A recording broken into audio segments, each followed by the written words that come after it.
کسی دیوانے کے سامنے نبی کریم صلی اللہ علیہ وآلہ وسلم کا نام لے تو وہ تڑپ اٹھتا ہے اور دیدار کی خواہش ہوتی ہے۔ تو آج میں آپ کو درود شریف کے ایسے 2 تحفے دوں گا جس سے دنیا کے معاملات میں بہتری کے ساتھ ساتھ نبی کریم خاتم النبیین صلی اللہ علیہ وآلہ وسلم کی زیارت کو نصیب ہوگی۔ اعوذ باللہ من الشیطان الرجیم، بسم اللہ الرحمن الرحیم۔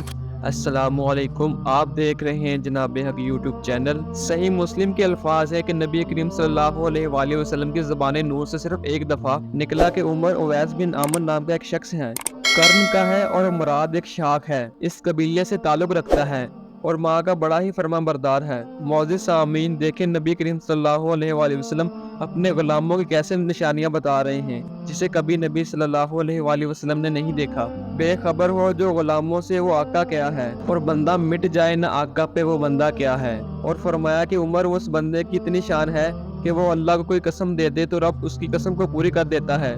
اور فرمایا اگر عمر تیری اس سے ملاقات ہو تو اپنے لیے دعا کروا لینا۔ بس طے کر لیا حضرت عمر نے، جو بھی شخص یمن سے آتا تو حضرت عمر اس سے پوچھتے کیا تم اویس کو جانتے ہو؟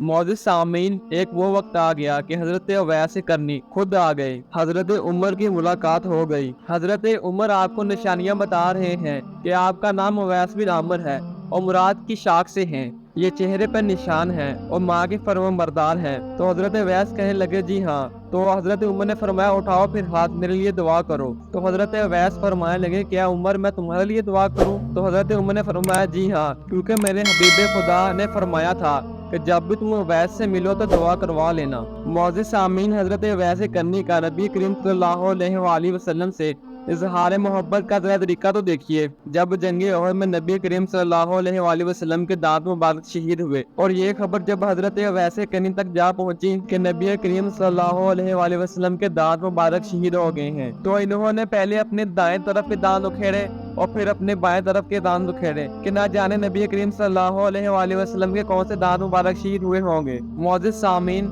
سب سے پہلے جو وظیفہ ہے وہ درود اویسیہ کا وظیفہ ہے اور دوسرا وظیفہ درود ابراہیمی کا وظیفہ ہے۔ وظیفہ بتانے سے پہلے یہاں پر میں ایک اور ہستی کا ذکر کرنا چاہوں گا جن کا نام بلال حبشی ہے۔ معزز سامعین گرامی، ان 2 پیاری پیاری ہستیوں کا ذکر کرنے کا مقصد، میں ایسے اپنے 2 قریبی دوستوں کو جانتا ہوں جن کو پہلے حضرت بلال حبشی اور حضرت اویس کرنی کی زیارت ہوئی اور اس کے بعد نبی کریم صلی اللہ علیہ وآلہ وسلم کی زیارت نصیب ہوئی، اس لیے صحابہ کرام کی محبت شرط اول ہے۔ معزز سامعین، جب حضرت بلال حبشی نے اسلام قبول کیا تو انہیں طرح طرح کی اذیت کا سامنا کرنا پڑا، عرب کی تپتی صحرا پلٹا کے ظلم و ستم کیا گیا، لیکن انہوں نے پھر بھی حق کا رستہ نہیں چھوڑا۔ اور پھر ایک وقت آیا جب حضرت بلال حبشی فجر کی اذان نہ دیں تو رب کعبہ پوری کائنات کا نظام ہی روک ڈالے۔ معزز سامعین، آپ کو میں وظیفے کا طریقہ بتاتا چلوں، کوشش کریں کہ آپ اس وظیفے کو بعد نماز عشاء کریں اور وظیفے کو کرنے کے بعد آپ سو جائیں۔ وظیفہ شروع کرنے سے پہلے آپ نے 3 دفعہ